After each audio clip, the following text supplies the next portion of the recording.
This is J. Krishnamurti's second public talk in Amsterdam, 1968. If we may, we will continue with what we were talking about yesterday.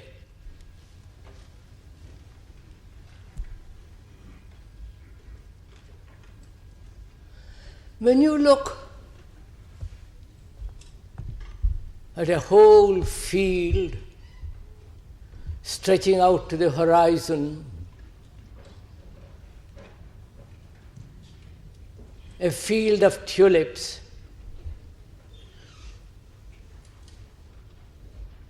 as you see, words come into your mind. How beautiful it is. The color, the brilliancy,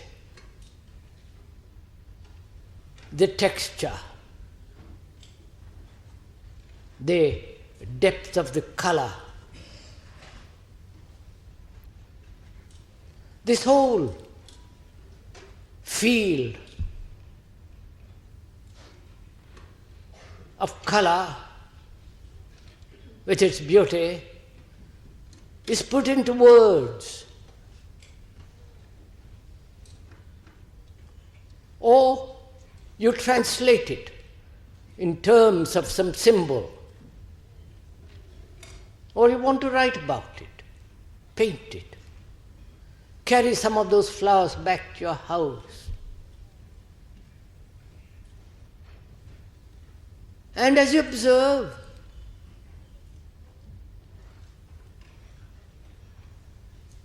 thought begins to discern, to judge, to evaluate. And as you still go on looking, there is a space between you and the flower and that field of brilliant color.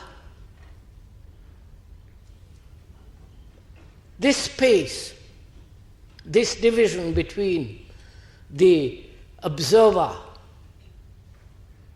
the thinker, and the thing observed and the thought are two separate things. In this division between the observer and the thing observed is the whole issue of life, the whole problem of existence. Then, in that division, there is conflict. There is choice. There is constant struggle. And as we said yesterday morning, we have many problems at all the levels of our existence.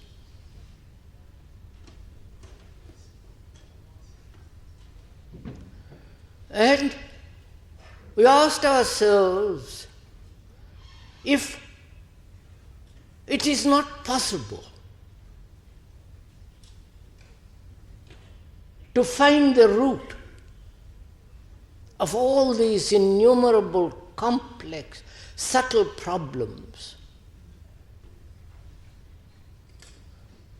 and not deal each problem by itself. Whether we could, by observing the very core, the very root of our problems, whether it's not possible to go beyond by observing that one root from which all our problems spring.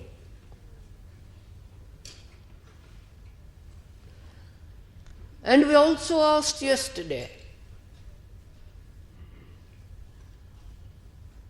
whether it is possible for man living in modern society with its tremendous pressures, with its competitions, with its corrupt morality, with its total disorder, whether it is at all possible to be free of fear.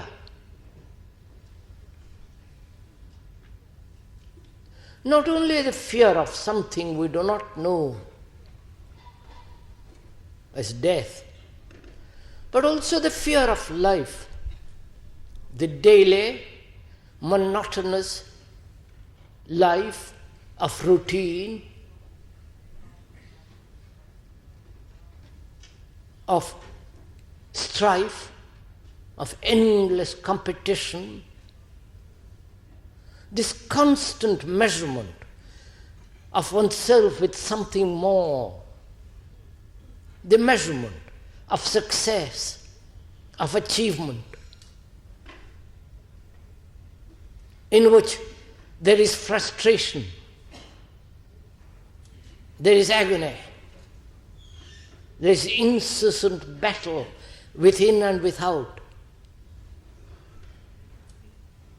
And whether man, that is you and I, can ever be free from the central issue, or rather one of the main issues of life, which is fear. We said also yesterday that thought is the origin of fear. A thought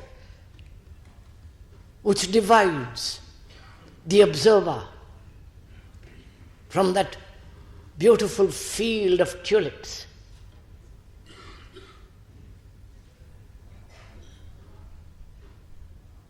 And whether thought which interferes, which gives shape, a certain contour of judgment, whether that thought which breeds pain and pleasure, whether that thought upon which we depend so much to solve all our problems, whether that thought can ever resolve any problem.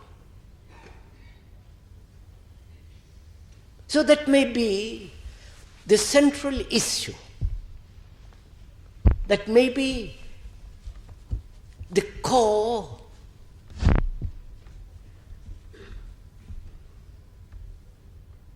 which, if we understand, may resolve all our problems. Because man has relied on thought.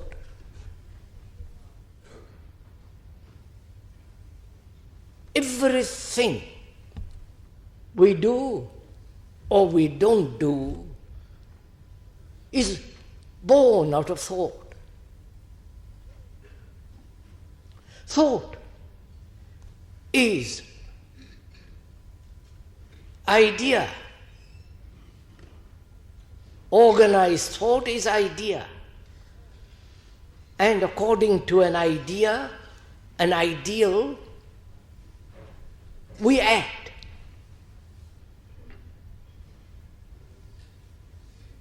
Action, if you observe, is always a living thing. To do, to be, to act, is always in the living present. And the idea, the ideal, is in the future, unreal.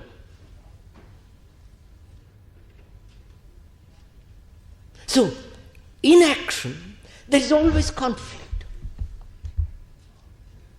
when there is a division between the act, the doing, which is now, and always comparing the doing with what is the ideal,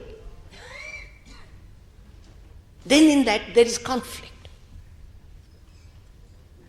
And so there is no action at all. Action then is merely an approximation of what should be.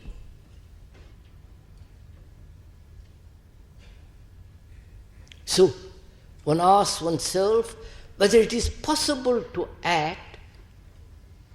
Please just listen to it first. Don't say it is or it is not. Whether it is possible to act without idea. That is, the seeing is the doing.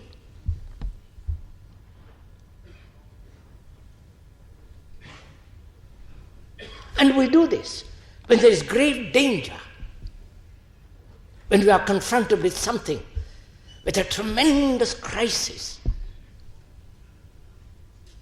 With great danger, there is instant action. There is not the idea or the ideal according to which you are acting. There is instant response to an immediate challenge. And there, thought has no time to operate. You must have noticed this yourselves in our own lives,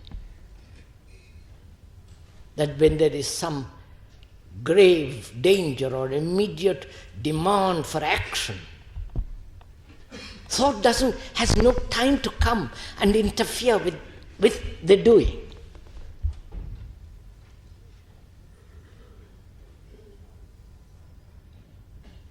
And as we said yesterday, fear, with which you are concerned this morning,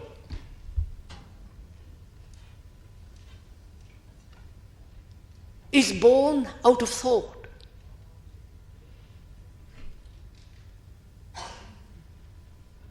Thinking of tomorrow, of what has been a pleasure or pain of yesterday, sustaining that pain or pleasure through thought gives a continuity to pleasure or pain. That's fairly clear, I think, isn't it?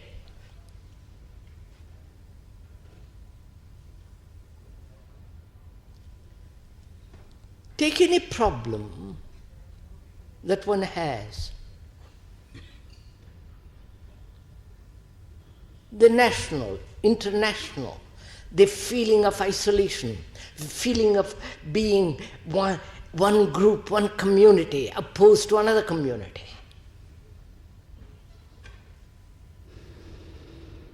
The white against the black and so on. The problem was created by thought, which is fairly clear. Thought, which has sought security through division, through nationality, through separatism, has created the problem. Then thought sets about to resolve that problem.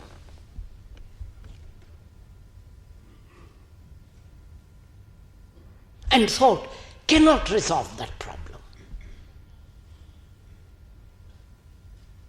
One may pass laws, but legislation does not destroy separateness. The sense of isolation or exclusion, opposed to other. And yet we employ thought all the time to resolve all our problems. And when you observe, thought has created the problem.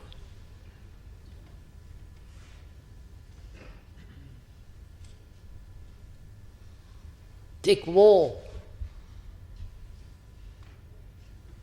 Man, for 5,000 years, historically, has had 15,000 wars.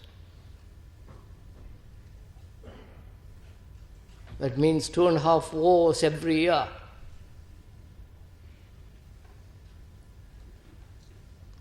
Thought has bred war, antagonism. Thought has built a way of life which must inevitably lead to war. One realizes that. Then thought says there must be peace. So it sets about inventing various ways, plans, methods,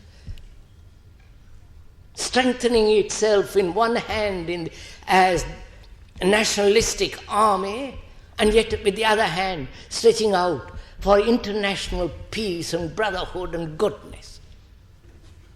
It's all this contradiction is brought about by thought.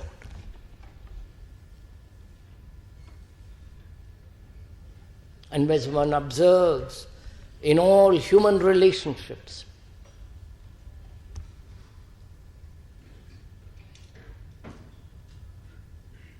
thought, seeking comfort, security, pleasure, sexual or otherwise, creates many problems. And so we resort to thought to resolve these very problems which thought has created. And one can see how fear comes into being. Not only a physical fear of pain, of disease, of old age and death, or the pain, physical pain that one has had some time ago, and it may come back. Thought remembers the past experience and is remembering it, reacting to that remembrance. Thought produces fear. You can see this clearly in one's life. One has a disease, physical pain, cancer, other forms of disease. And thought, which has remembered a state of mind when there was no pain, no disease, gets frightened of it. And then thought says, what are the ways out of it, physically?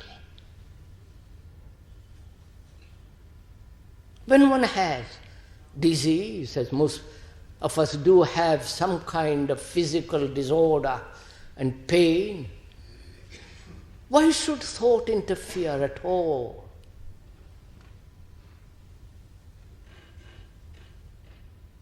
Thought as a response of memory when one had no pain at all. Why should such thought interfere? Which only breeds further anxiety.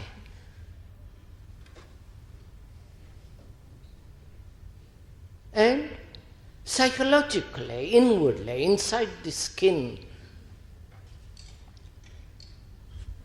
We have many problems of fear.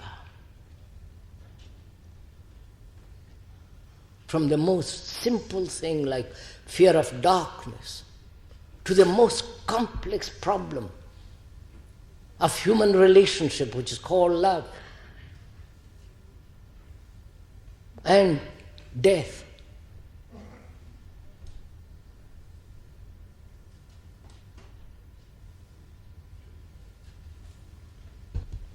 As one observes within oneself, not according to any philosopher, any analyst, or any specialist, when you do observe according to another, then you are not observing yourself. You are observing yourself according to some specialist.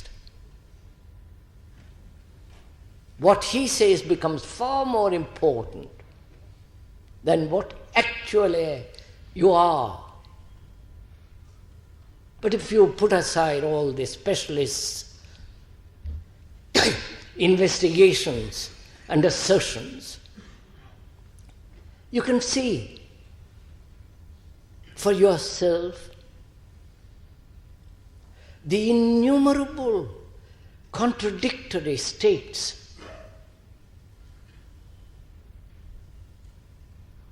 the anxiety, the guilt, the sense of loneliness, despair, routine, the way of life which becomes mechanical.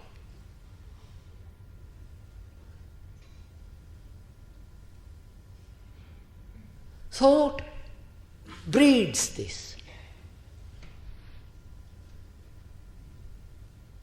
So one asks oneself whether thought, which has its place, thought being mechanical, thought being old, thought which is the result of experience, memory, knowledge, that must operate.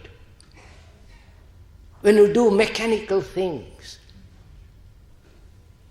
like remembering one's address, like remembering a technological activity, their thought must operate. Otherwise, we couldn't possibly live or do anything. But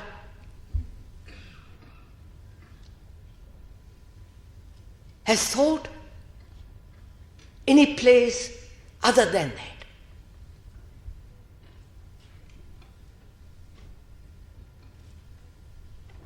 Because as we said, thought breeds fear. Fear not only of our neighbor, fear of life, fear of ourselves, fear of so many things.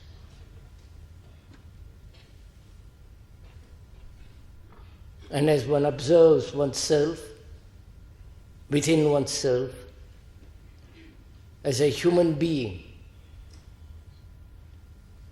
we can see very well how fear has come into existence.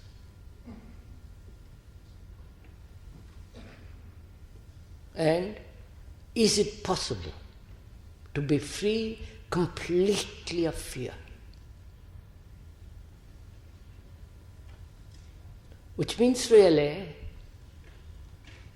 the whole investigation of the structure and nature of thought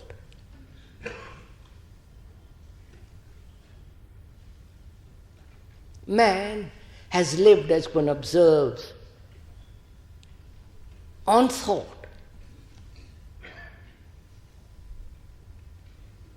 Life is something that's constantly new. Life is challenging us all the time with new demands, with new phases, new way of living. and to that challenge we always respond according to our old pattern, which is thought. And so there is a contradiction.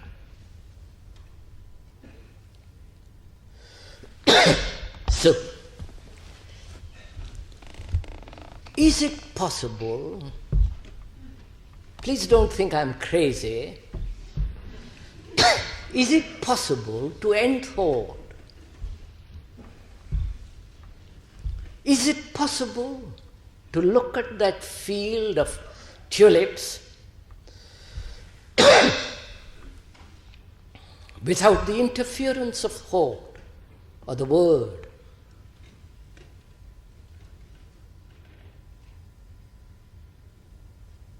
I do not know if you ever tried, if you ever done it, to look at a flower, at a cloud or at a tree,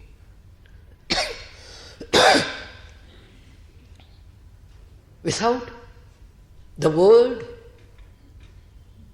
without the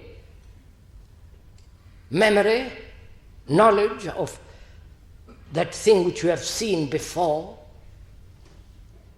and to look at it as though you are looking at it for the very first time.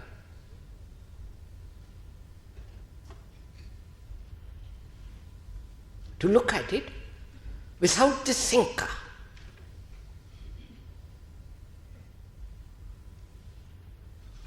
And therefore, without thought.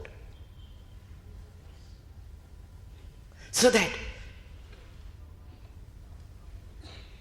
space between you as the observer and the thing observed ceases.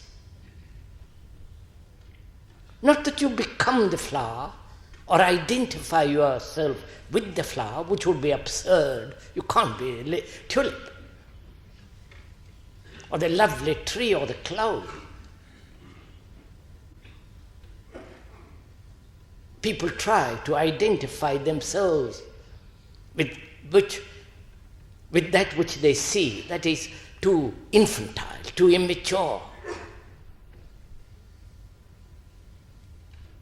But to see that field of tulips without the center,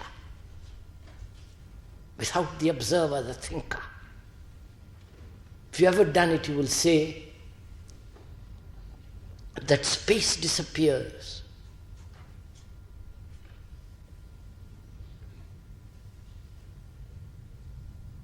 And when there is no space between the observer and the observed, then the observer is the observed.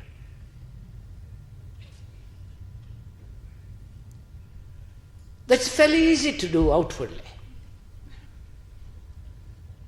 With a flower, with a cloud, with a bird that's flying across the sky. And this is done through various forms of drugs which they have been experimenting with. Because a drug, a chemical, removes that space instantly. And there is that sense of complete, total observation of what is. Please do follow this. Because we're going to something very complex presently. Just listen to it. We're not advising that you should take drugs in order to destroy the separateness. It doesn't actually destroy at all. A drug brings about a chemical change in the nerve, in the whole system, making the system highly sensitive. And this sensitiveness to the flower on the table destroys that space, but it is artificial. And you have to take the drug again in order to have that experience.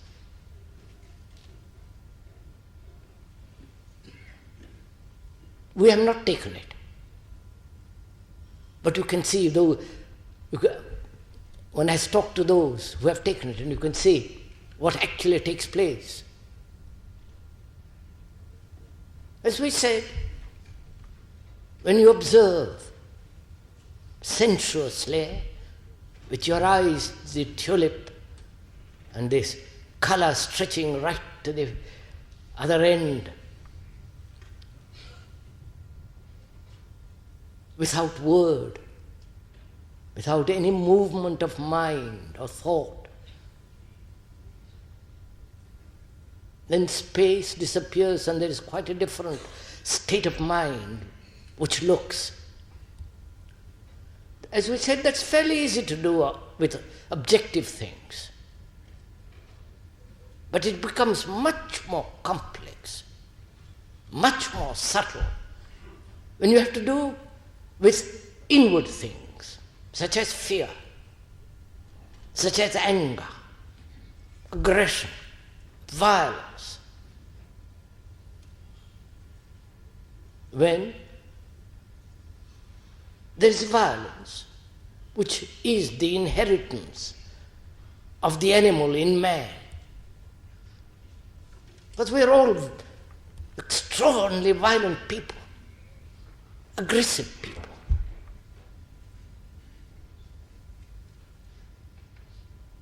Now, to recognize, first of all, inwardly, to recognize that one is violent, which takes so many different forms. Violence in opinion, in judgment, in assertion, domination, the violence of self-discipline, the violence of conformity to a pattern, the violence of acceptance and obedience.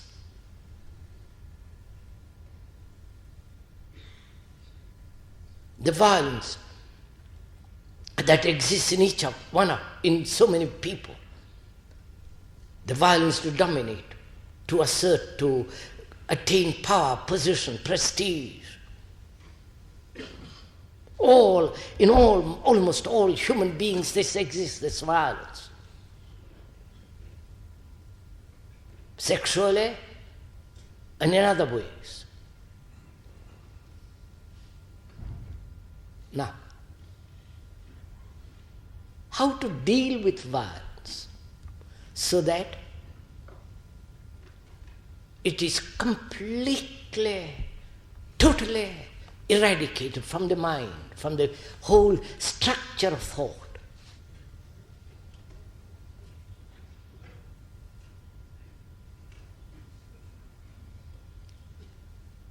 Now, when you observe that violence in yourself, if you are at all aware of that violence, as you observe, you see that there is a thinker, and the thing called violence, aggression, anger, and so on. Please, as we are talking, do it. Observe it, if I may suggest, in yourself. May not be at this present moment angry, violent. But as you observe, you can see there are times when you have been greatly angry. And as you observe, you will see that there is a division between the thing called anger and the observer. The observer says, I have been angry, or I must not be angry anymore.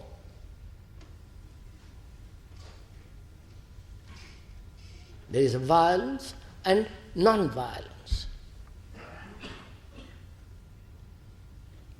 Now, as you observe, naturally there is a division between so-called anger and this entity that says, I am angry, I have been angry. Right? That's fairly simple. Then when there is this division between the thinker and the thought, between the thinker who says, I have been angry, there is a division. There is a separation. Right? In that time interval, in that space, there is the conflict of overcoming anger, trying to control it, trying to pass beyond it, or accepting it as being natural, inevitable. So in that interval begins all the conflict. Right? Please do it as we are talking. Actually do it. And you will see for yourself the fact that emerges out of this. Now, we have accepted this division for centuries, for millions of years. That has become part of our tradition. The way to deal with anger. I'm only taking that as an example.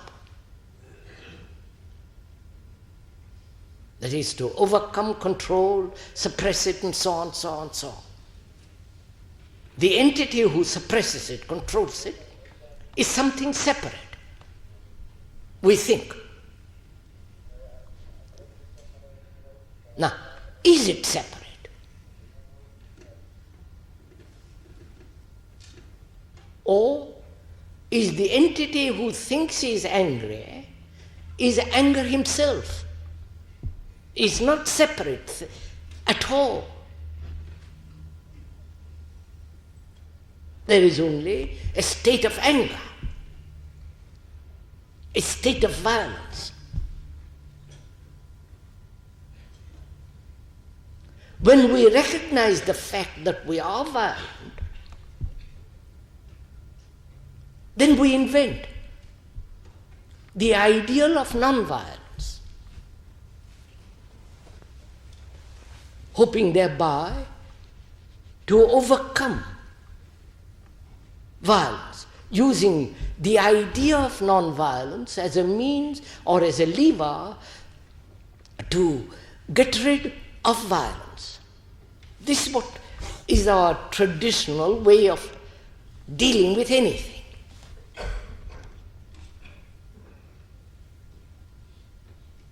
Now, is there a different way so that there is no conflict at all when you meet violence in oneself? I hope you're following my question. We know the normal, accepted, traditional way of dealing with any problem as violence.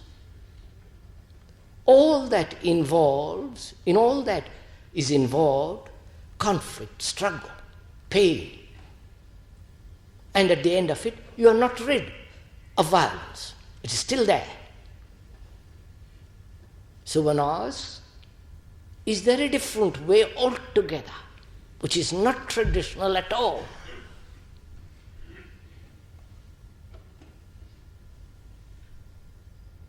Which is to observe that anger without the interference of thought.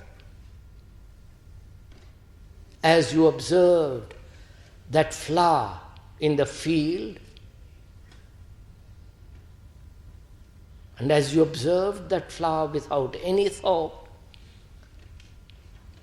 there was neither the observer nor the observed. There is only a state of seeing. In the same way, is it possible to look at violence without the interference of thought, to merely observe it? This becomes quite a complex problem, because when we say we are violent, the very process of recognition of violence is the product of thought, right?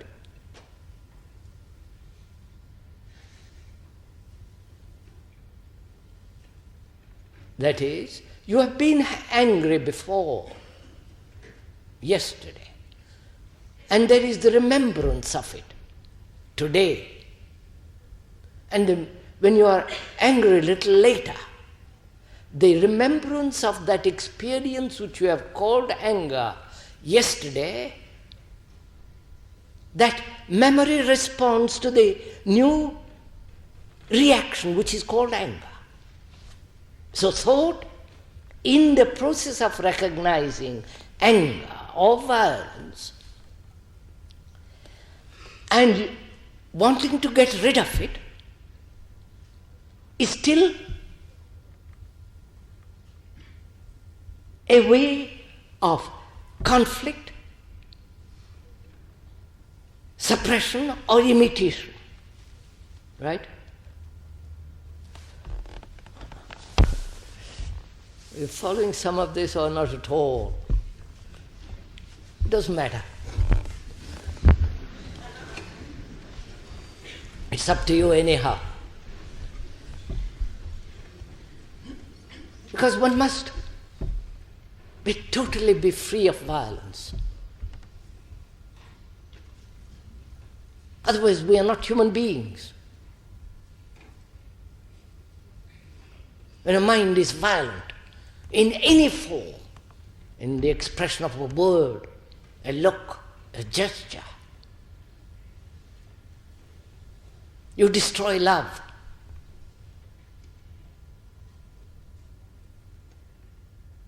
And when you have no love, there will be no peace in the world. You may have all the leagues of nations and everything that's happening in the world more and more, but you'll never have peace. And without peace you cannot see clearly. There is no love. There is only this ugly, monstrous civilization of the machine. I do not know if you have ever talked to the specialists who are running, who are concerned with the electronic brain,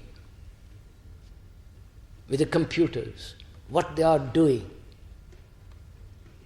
The computers are taking over all the activities of man, almost all the activities. They are building a society where the machine is going to rule. It obviously is coming. Man is going to have a great deal of leisure. And only perhaps the specialists will be the masters. And the rest will be slaves like you and I. A new culture is being built, probably of which we are not at all aware. Those who are concerned with it, involved in it, are greatly perturbed.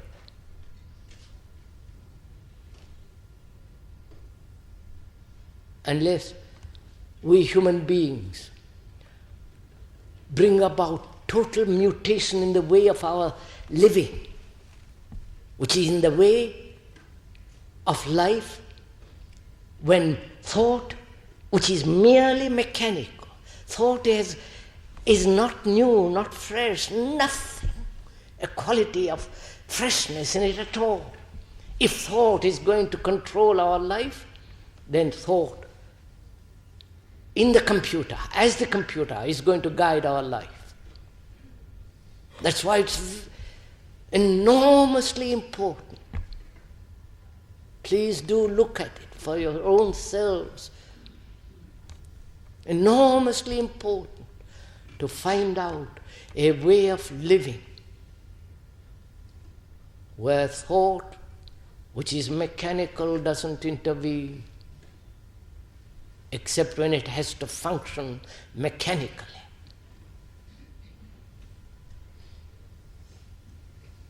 And that's why it's very important to understand the nature of thought and its structure.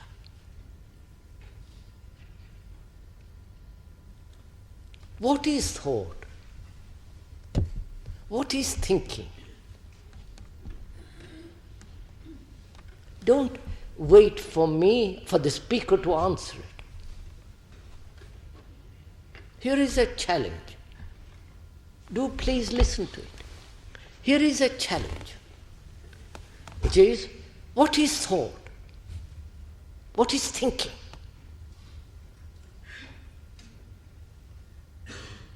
What is the origin of thought? That's a challenge, which is something new. And how do you respond to it?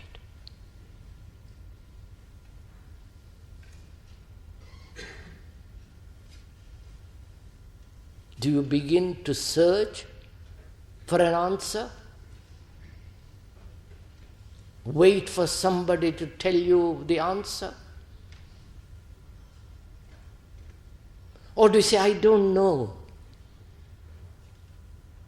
And in the very saying, I don't know, you're waiting to find out and say, I do know now the answer. Or when you meet at such an immense challenge, what happens? Your mind, if the challenge is really vital, important, then the mind becomes quiet, doesn't it? Thought is an abeyance, because it is no answer. But we, wanting an answer, wishing to find a way out of this mechanical way of life,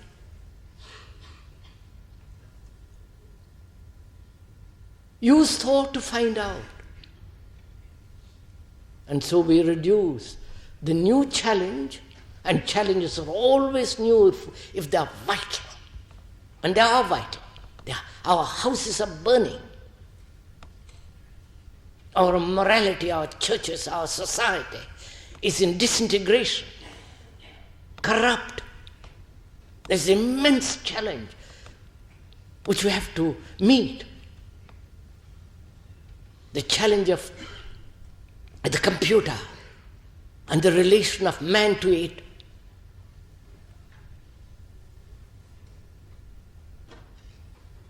And if you wait for the specialist to answer that question, then you're back again, caught.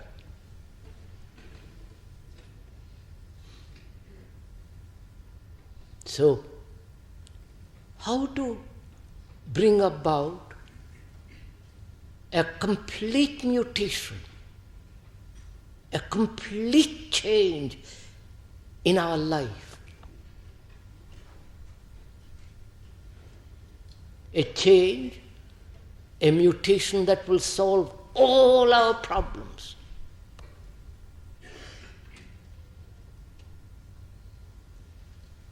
I think the root of our problems, of fear, violence, and the immense sorrow of life, and the everlasting search for pleasure, is the root cause, the core of all this problem is thought.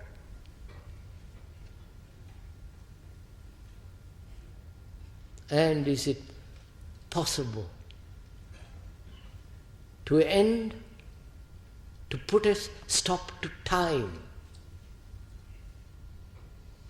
Time which is thought. You know, we are used to the idea, we are used to the tradition that gradually, slowly, day after day, eventually, we will be different. There will be, through evolution, a mutation of the mind, so that we shall have, human beings will have a totally different mind. When you admit that eventually you will have a new mind, a totally different quality in the structure and nature of the mind, when you admit that, you are already now living in a world of mechanical existence. And this generation will be responsible for the next. Through education, through all the rest of it. So there is no eventual change at all. We are becoming more and more mechanical, not less.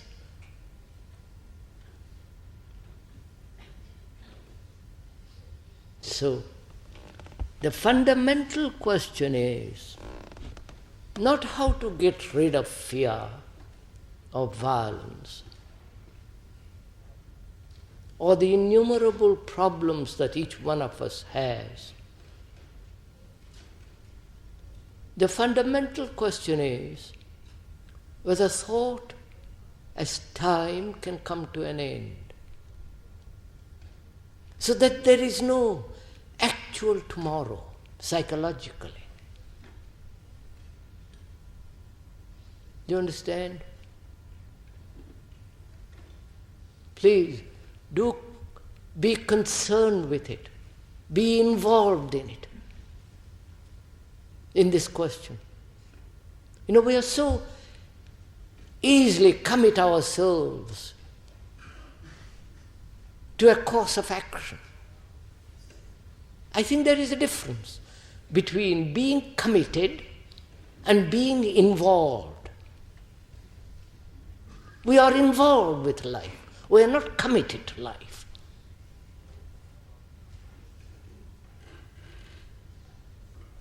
When you are committed to a course of action, as a communist, as a socialist, as a Catholic, or what you will, that commitment is a deliberate process of the intellect and thought. There is nothing new in that. But if you are involved, as we are, in daily life, with all the problems involved, then there is no separation. It's not a function of thought which says, I am involved. You are involved. And so one asks, is it possible for thought as time and fear to come to an end?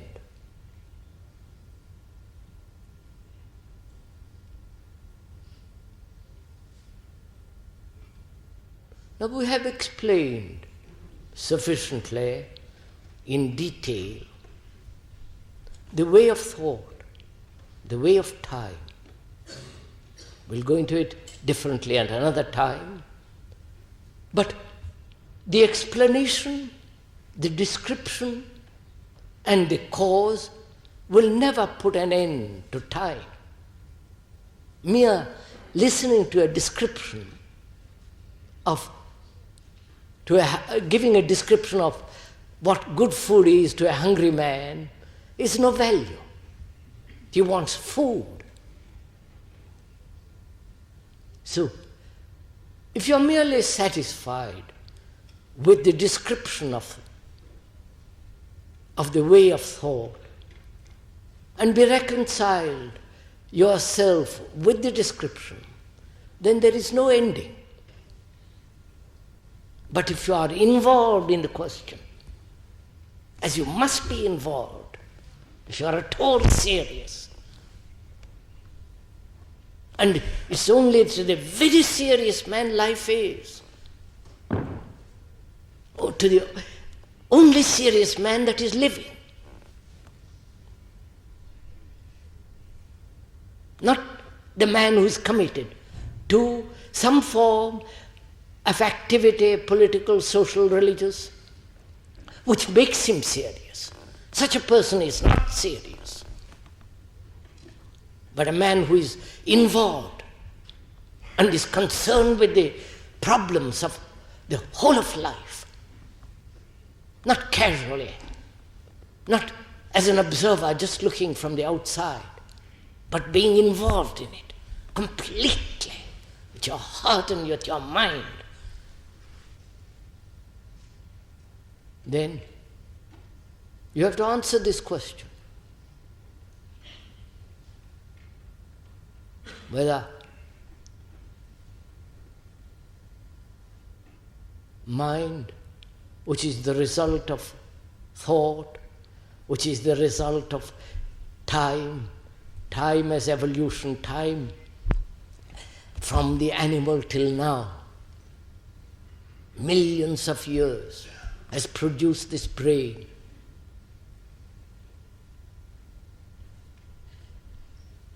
And now that brain is acting mechanically, is so heavily conditioned.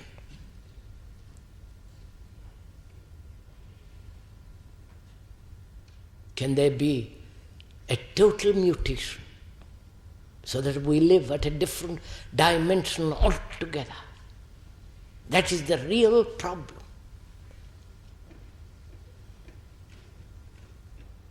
Now, how do you answer it?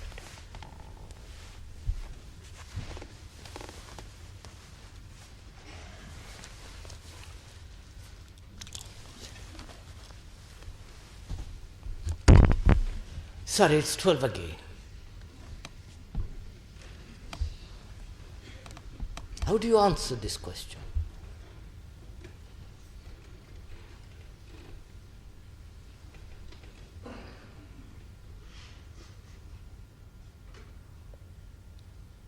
The traditional way to answer this question is to analyze.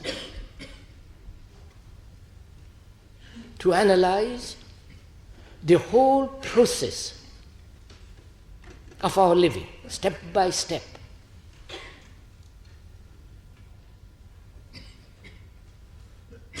Not only the unconscious, but the conscious mind that is analyzing every feeling, every thought, every movement, which the analysts and the psychologists are doing. And that involves time. And in that process also, there's a great danger.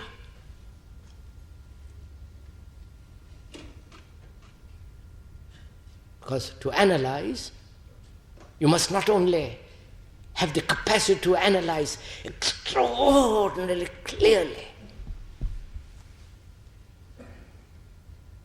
without any bias, without any misjudgment.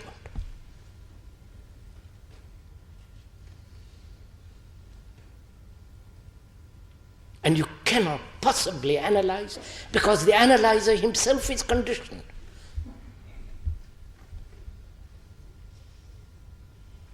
And so the whole analytical, intellectual, verbal process involves time.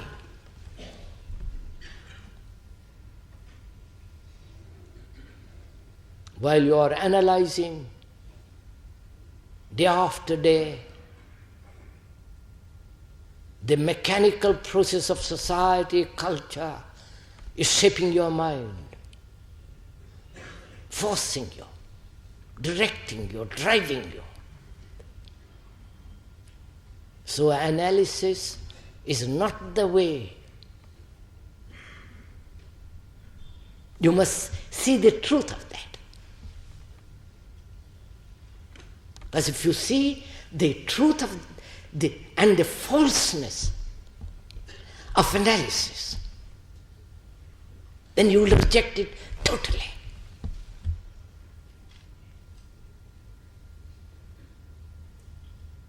Then when you do reject totally the way of analysis, which we have done a little bit today, then seeing the falseness of it is seeing the truth of it. Right? When you see something false and recognizing it being false, the very action is truth.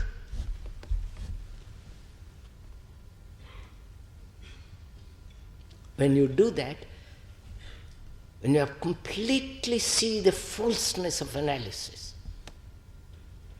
then what have you?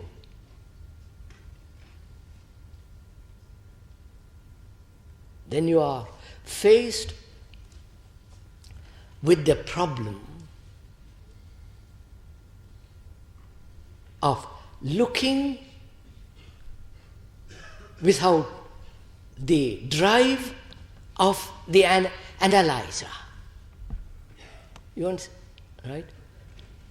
You are looking without analysis at the fact.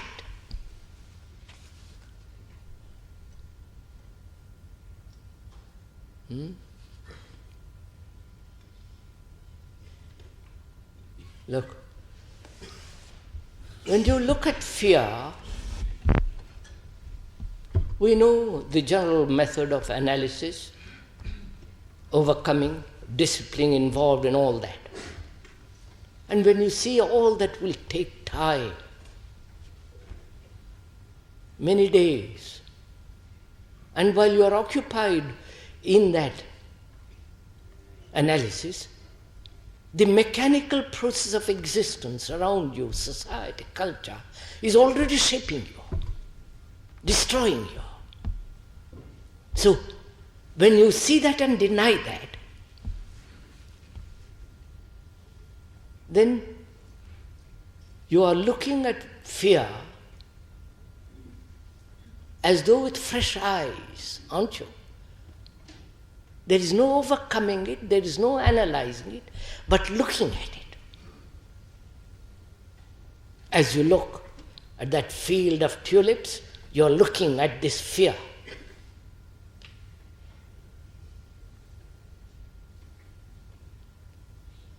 When you look at this fear without the analyzer, without the thinker, without the observer, then is there fear at all?